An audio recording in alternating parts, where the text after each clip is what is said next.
I've been searching for a backpack for my Avata for a little while now, and I came across this one.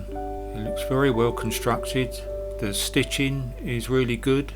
It's got really good quality zips and some decent side pockets. There's a pocket on the front which is big enough to put your hand in.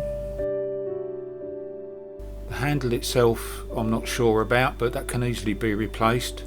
When you open it up, there's another pocket inside for all your bits. I've got my spare rotors in there, and leads and ND filters.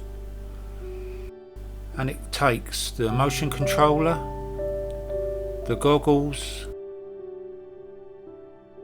your leads, battery for the goggles, enough room for 3 batteries plus an extra one in the drone, and then underneath the drone you can have your remote controller. This is what I was looking for. So how much is it and where did I get it from? Well, I found it on AliExpress and I bought it for £17.27, and it came within a week, and they do it for the Avata 1 and the Avata 2. Thanks for watching.